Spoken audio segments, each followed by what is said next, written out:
As you can see, the show is called Bang for Your Buckner, but to be honest with you, there's like 10 of these guys, 10 interior linemen that are going to give you a bang for your buck. This class is stacked, absolutely stacked. Kyle Gaffner is here. I'm Adrian Fedque.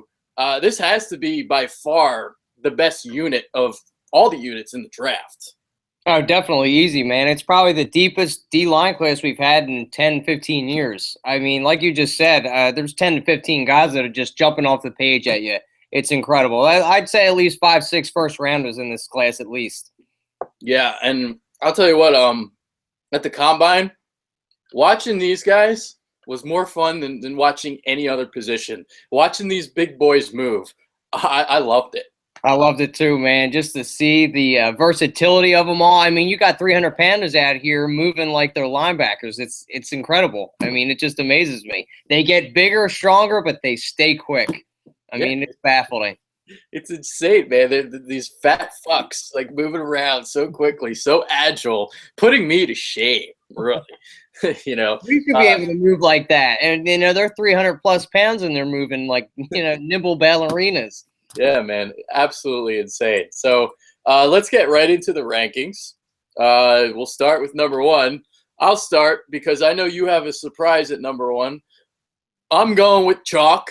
I'm going to Forrest Buckner, a.k.a. Calais Campbell. You know, you look at him, 6'6", 305, strong, explosive, athletic. Like I just said, reminds me of Campbell a lot. Incredible body control, can change direction with ease, knows how to set up defenders, variety of moves, really disrupts the run game as well, quickly sheds blocks, gets into the backfield. And quite frankly, you know, talking about weaknesses, I really don't see any for this guy. Really?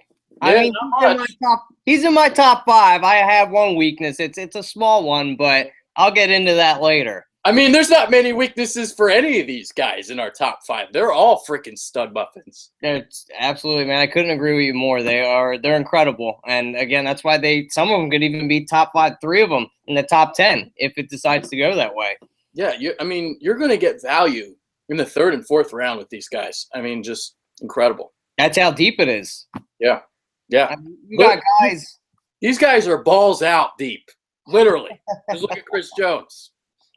Yeah, literally balls out.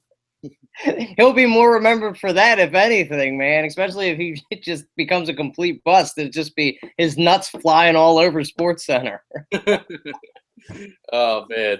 All right, so let's reveal to the world, who does Kyle have at number 1? I actually have A'Shawn Robinson as number 1. I love this guy's versatility. You can put him anywhere on the line, and he's going to be disruptive. He's got skill move. He's got power, agility, speed. I mean, he's got it all. He's got great strength. He can bust it up, collapse the pocket. You could send him off the edge. I mean, he's just a big, nimble, big man. You know, and he kind of reminds me of Marcel Darius a lot. And they haven't had a big man like this in a while, but this man can move. Just a monster. Very disruptive. He's really good in the run game, and he's good off the edge, too. He can do anything you ask of him. I like him a lot. And the other side, just to comment on him real quick, the upside for him, I mean, he's only 21 years old, just turned 21 a month ago, so a young pup. Yeah, he's a young guy, man. I mean, sky's the limit. He could get even better if that's even possible. I mean, look at him now. I think he's going to be a disruptive force in this league. I mean, offensive coordinators are going to have to plan around him to stop him. That's how good I think he's going to be. Mm. Now the thing though with that, you know, sometimes with the upside sort of thing, you know, sometimes the scouts look too much into that, because I remember now I'm blanking, but the kid that played for the Texans, he was 19 when he came into the league. Koye. Yeah, Koye. Yeah, and then like he kind of busted on us. Yeah, never turned in anything. He was great at Louisville, man. They said sky was the limit again with him. And a lot of times people do look at that and say, oh, he's not as good right now, but we can coach him up to become this type of ability. And sometimes it flounders out and it doesn't happen. So, yeah, absolutely. Scouts get caught up in that all the time. I even think us as fans do too. Now, I'll have a follow-up question on this subject real quick before we move on to the rankings, because that's something you really see in the NBA draft is upside. You know, you don't take seniors, you don't take juniors, you take these freshmen, these young pups because of the upside. But you know, in terms of the NFL, I mean, maybe not as predominantly, but I guess you know, how do you view that? What are the differences between the NFL and the NBA in terms of the upside? How do the scouts look at the NFL? Well, I think, you know, you're going to be a little bit older coming. I mean, you can't be coming out into the NFL as a freshman. Your body hasn't developed yet. You have so much more time to fill out and grow. And I feel like football is a lot more of a mental sport. There's a lot more to it than just going out there and using your pure skill set, you know? And a lot of the times in the NBA, it hurts you. I don't know why it does. I don't think it does. I think staying at college gives you a little bit more experience. It helps your game grow a little bit. But like you said, being 21 years old coming out of the NBA is more of a decline, which is retarded in my opinion. I mean, what are your feelings on it? It baffles me. I don't like the, you know, because if the kid can play, he can play. I don't, you know, downgrade him because he stayed in school. That's just kind of ridiculous. I'm blanking again. Help me out. The Wichita State guard. He was like 24 when he came out, and we had a guy at work that's like a scout for the NBA, and he's like, oh, you don't take him, he's 24. I'm like, that's like the dumbest shit I ever heard. You don't take him because he's old? Yeah. Like, why? Like, you know, yeah, what he does and what he lacks in youth, which he's still pretty youthful. But you know what they say, though? Because he's kind of peaked, you know what you're going to get with him. So that's why they kind of think it's not good to take a senior or a junior. But, you know, 20 years ago, you didn't have guys coming out as freshmen. You stayed in school and came out in juniors and seniors. Like, did that hurt Michael Jordan? I don't think so. I mean, he's pretty good. He was okay. Yeah, he's all right. He's all right. I'm really pissed I can't think of the kid's name right now. But Ball State. I'm trying to think of your State. Yeah, whatever. Moving on because we're talking about football here. So number two on my list. You know, we talked about Louisville before with Amobi Okoye. I really, really like Sheldon Rankins. And I'll tell you what, I thought about putting him at number one. That's how much I like him. I was that close to doing it too, man. Yeah. You know, a little bit on the small side, but that's okay with me. I don't care that he's only 6'1", because Aaron Donald's kind of small, and he's pretty good. Atkins is kind of small too. Yeah. So, you know, and he actually kind of reminds me a little bit of him. Two-gapper. He's really powerful, quick, agile. And he really, really, really caught my eye in Mobile at the Senior Bowl. I mean, those one-on-one drills, I don't think he lost one of them. He tore it up. They couldn't stop him. No. Beating everybody on those one-on-ones. Insane. I mean, you touched on it too, because, you know, as we like to think, we think a lot of the same. We got the same mindset. I had him at number 2 as well. And I love his game, and I was that close, like I said before, of putting him at number 1. But he's got great speed for his size, like you said. He's got natural pad level. He'll beat all the O-linemen off the snap like that. Penetrates the gaps with a burst with ease. And like he reminds me a lot of Geno Atkins and Aaron Donald with that small set, but he's got the speed. So, you know, he can read defense as well. The only thing was he was a little inconsistent, but that can be coached up. If he's put next to a great pass rusher, you know, he'll be wreaking havoc. Because when he had Muldoon there last year as a junior, he had great numbers. So if he gets another great edge rusher on there, look out, dude. I thought it was really funny, too, in those drills. When he would, like, win every single one, and then he'd, like, sprint back to the line. No other guy did that. He's, like, sprinting back. Like, you know, like the kids at Duke during timeouts, you know, they always sprint when there's a timeout, going to Coach K and stuff. And that's what that reminded me of. Got excited. Yeah. So who's your number? Is he number 2 on your list, too, then? Number 2 for me, too, man. Yep. All right, so number 3. So is that Buckner, then? That's Buckner for me. I had Buckner at 3. All right. You want to elaborate on him? Because I have Robinson at number 3. We both kind of already talked about both those guys. Yeah, sure. I'll give a rundown of what I thought of him. He's got tremendous size and freakish athletic ability, like I said before. I think him more of just a 3-4 D end. I don't think you can put him all over the line. You know, he's got points off. What's that? So you took points off for that. No, that's not why I took points off. You know, the height, he can bat stuff down. The only thing I didn't like about his game was he's in that scheme in Oregon, and he just reminds me of an Eric Armstead or a Dion Jordan, who is a complete bust at number 3. He's got the same ability that Dion Jordan had, long, lanky guy. He's got, all the skill set in the world. It just, he just reminds me too much of him, and I just don't think they can turn out a good product there. I think the system fit his skill set. Yeah. Robinson, Buckner, Rankins that we have, they're all basically the same. There's not much difference between those 3. Agreed. Yeah. So now it gets fun because I was tussling back and forth. Number 4, number 5. I mean this class is so deep, it's insane. But I went with Vernon Butler, Louisiana Tech at number 4. I really like him. Really like him a lot. I mean, the thing what I noticed, I watched a little bit of tape on him because he had a big week in Mobile as well at the Senior Bowl. So I kind of watched a little bit of tape on him.